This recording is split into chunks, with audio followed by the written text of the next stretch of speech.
I'm your host, Davida Shinsky, and you're listening to Live Without Limits, Reach Personal Success on a Daily Basis. Our purpose is to talk to you about mental health issues and psychology and help you overcome any limiting beliefs you have or anything that affects your mental health and how you relate to the world around you. And today's presentation is titled Four Ways to Get Support for Depression When You Can't Afford Therapy Right Away.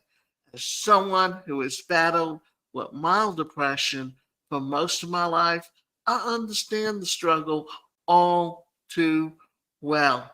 In my younger years, I didn't even realize that what I was experiencing was depression.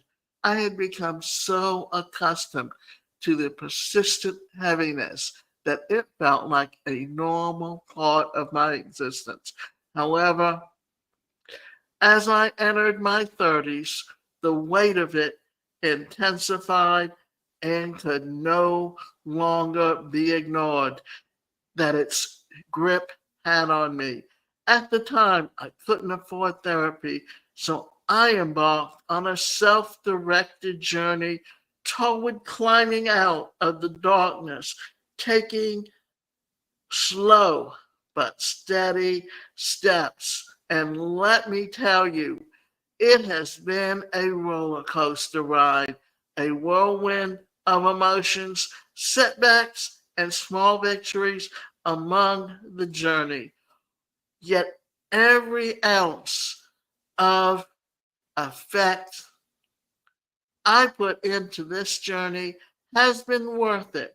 Today, I'd like to share with you some of the invaluable lessons I've learned along the way. If you're feeling down and out, stuck in deep sadness, or feeling lost and just aren't sure what to do, I hope that something here will resonate with you, provide hope, and get you started on your own liberation journey. Depression is more common than you think. Deep sadness or depression is a common condition that affects millions of people worldwide. In fact, according to the World Health Organization, depression is the leading cause of disability globally, with at least 264 million people living with it. But what is depression really? How do you know if you're struggling with clinical depression or just about a deep sadness? Let's look at some of the characteristics or signs of clinical depression, also known as major depression disorder, where clinical means diagnosable by a mental health professional. A persistent feeling of sadness or emptiness, feelings of worthlessness or guilt, not being able to enjoy or find pleasure in activities that you used to enjoy, changes in appetite. Overeating is not eating enough or not eating enough. Lack of energy or motivation. Changes in sleep patterns. Sleeping too much or not enough. Difficulty concentrating. Suicidal thoughts or engaging in self harming behavior. Keep in mind that according to the Diagnostic and Statistical Manual on Mental Health Disorders, 5th edition, at least some of the symptoms must persist for more than 2 weeks in order to be considered clinical depression. As you can see, the impact of depression on daily life can be rough, if not any or only affects you mentally or emotionally, but also physically and socially. Recognizing that you're actually struggling with deep sadness or depression is the first step in managing or overcoming it. By recognizing your struggles, you are taking the first steps towards healing and recovery. Does this sound like you? Are you struggling or have you been struggling for a while? If you've been feeling extremely sad, depressed, apathetic, or hopeless, the following are some ideas that can help you begin a new journey toward experiencing happier, more fulfilling emotions. Seek professional therapy.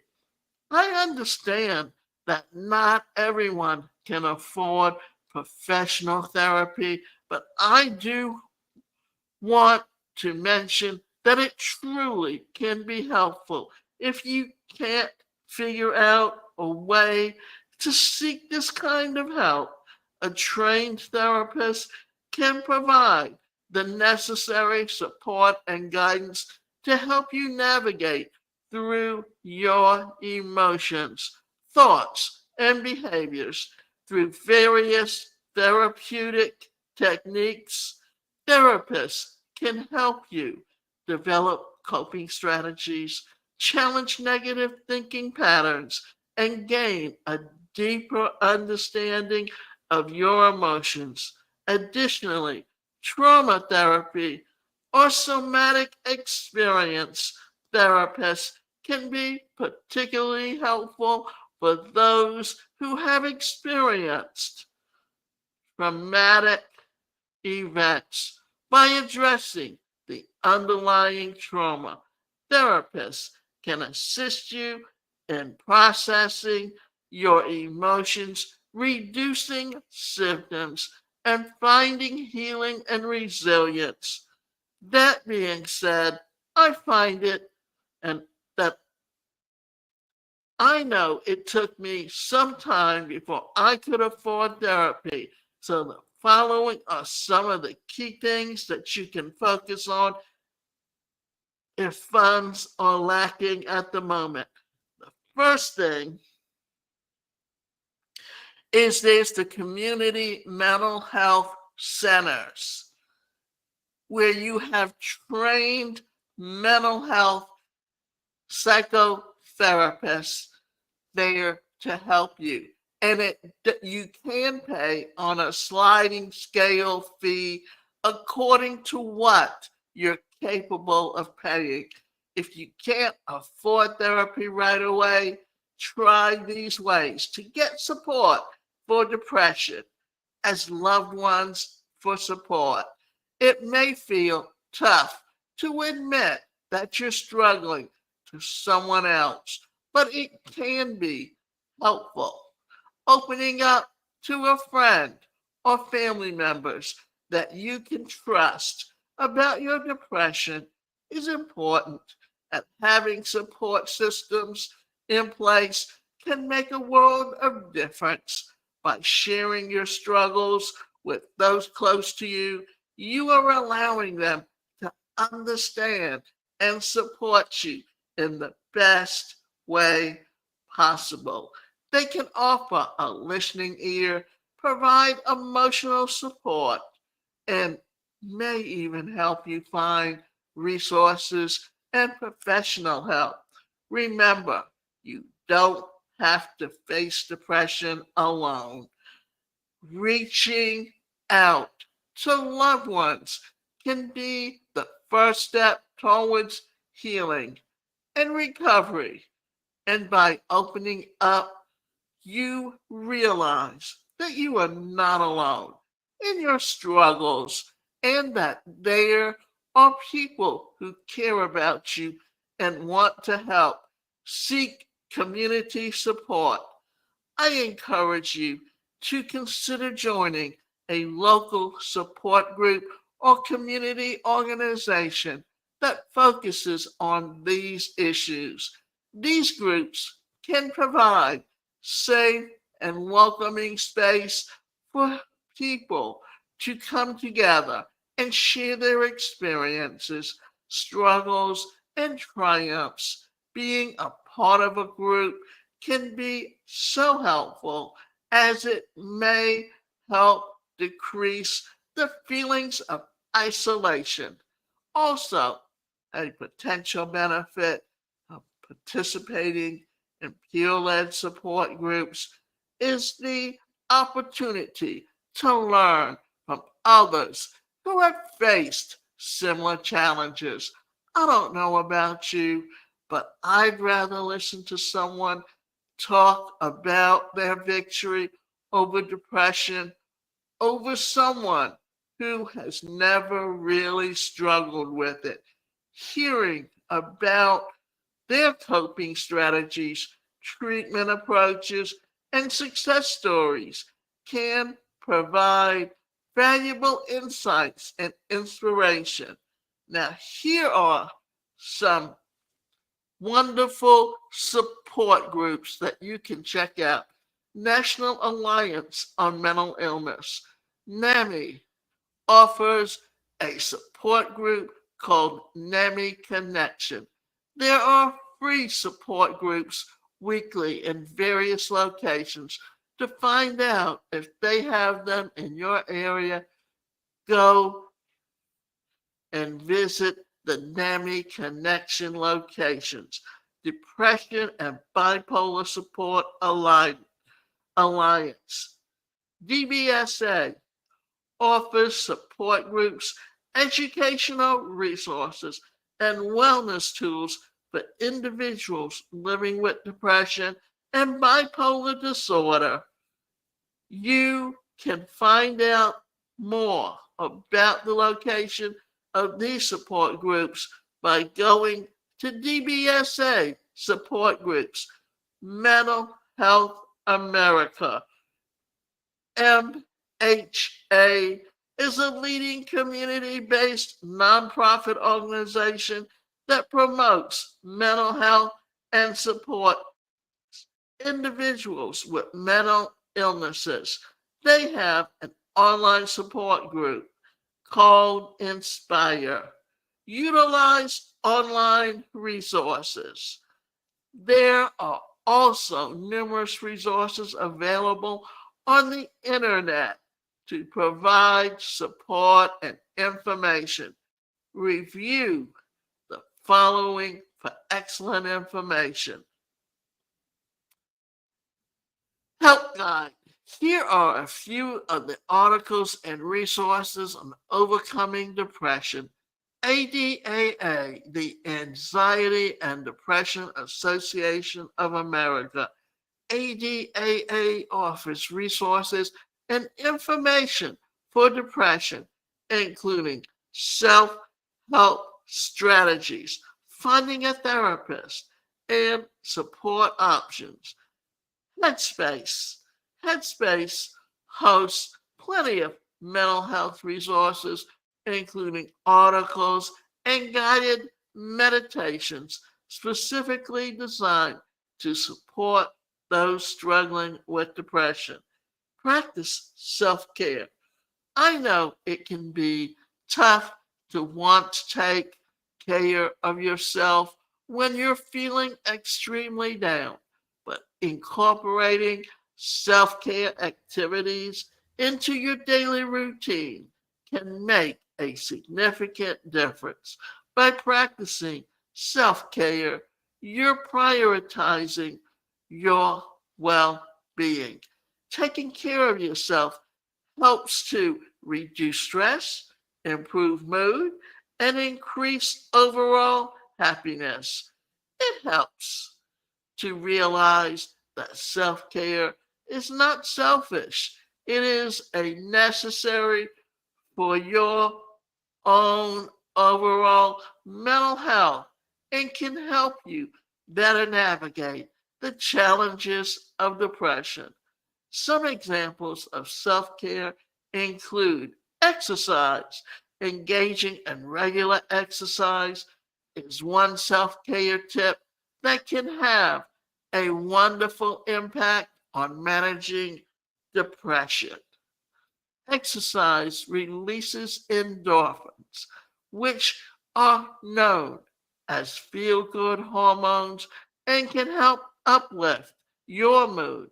Additionally, exercise provides a healthy outlet for stress and anxiety, allowing you to better cope with the symptoms of depression. Incorporate activities such as walking, running, or yoga into your routine, as doing so can provide you with a sense of accomplishment and help you feel more energized throughout the day. Make sure you have a healthy diet. Maintaining a healthy diet is another crucial aspect of self care when managing depression. Avoiding processed foods and sugary snacks can also help stabilize your blood sugar levels, preventing mood swings and energy crashes. Prioritizing a balanced diet filled with fruits, vegetables, lean proteins, and whole grains can provide your body with the nutrients it needs to function optimally. Adequate sleep. Getting enough sleep is often underrated, but plays a significant role in managing depression. Lack of sleep can exacerbate symptoms of depression, leading to increased feelings of sadness and irritability. On the other hand, getting enough sleep promotes better cognitive function and emotional resilience. Explore alternative therapies. There are several alternative therapies that can be beneficial to your mental and emotional well being. Art therapy. Engaging in art activities can help you express your emotions, reduce stress, and promote self discovery, whether it's painting, drawing, or even sculpting. Art therapy allows you to tap into your creativity and use it as a form of self expression. Music therapy. Music has a powerful impact on our emotions and can be used to enhance our well being. Listening to music, playing an instrument, or dancing can help reduce anxiety, improve mood, and promote relaxation. Music therapy can be particularly helpful for individuals who struggle with the communication or have difficulty expressing themselves verbally. I've used dance as a therapy for a while now and love it. There are even some conscious dance events in many cities today where you can go and just dance for fun. Check out your Facebook events and see if there's something neat for you. Journaling. Journaling is another activity that can have profound benefits on your mental health. Writing down your thoughts and feelings in a journal can help you gain clarity and insight into your emotions. It can serve as a safe space for self reflection and self expression. Guided journaling. Through the power of introspection and self expression, Guided journaling acts as a therapeutic tool, providing prompts that generally guide you through your thoughts and emotions. It's quite helpful with providing clarity and fostering inner healing. Yoga. Yoga is a holistic practice that combines physical movements with mindful breathing and meditation. Engaging in regular yoga sessions can help reduce stress, improve flexibility, and promote overall well being. The mind body connection that yoga cultivates can increase powerful in reducing anxiety and promoting relaxation. Reach out to the mental health hotlines. During the times of distress, it's crucial to remember that help is just a phone call away. The national and local mental health hotlines and crisis hotlines exist to provide immediate support to those who are struggling. Those services are staffed by trained professionals who are ready to listen, offer guidance, and provide resources to individuals in need. Whether you are experiencing a mental health crisis, feeling overwhelmed by stress, or simply needing someone to talk to, and this helpline can be the lifeline for support. You want the U.S. National Suicide Prevention Hotline, the Canada Crisis Services Canada, Veterans Crisis Line, Trevor Lifeline, or LGBTQ plus youth, National Alliance on Mental Health Helpline. By utilizing mental health helplines or crisis hotlines, you are ensuring that you have a support system in place when you need it most. You don't have to face your struggles alone. Mental health helplines and crisis hotlines are there to provide immediate support and guidance when you need it most. I hope that this presentation has helped you learn more about depression and what you can do to start a journey toward overcoming it. You're definitely not alone. These are all valuable strategies to consider. Educating yourself about depression, seeking support from loved ones, engaging in regular exercise, adopting a healthy lifestyle, exploring relaxation techniques. However, professional help should remain a priority if possible, as therapists and counselors can provide specialized guidance and support by taking proactive steps and utilizing available resources. You can navigate through depression and work towards a brighter future with improved well being and quality of life. Remember, there is hope and support available for you. And the last thing I want to say about this is this, that I trained in psychology and mental health counseling, and I've worked in the community mental health centers, and I trained on the hotlines. All of this came about because the Americans with Disabilities Act changed how society began to look at the disability community, and depression is considered, and mental illness is considered a disability. But you have to want to and be ready to make the changes in your life, or you will never change your behavior.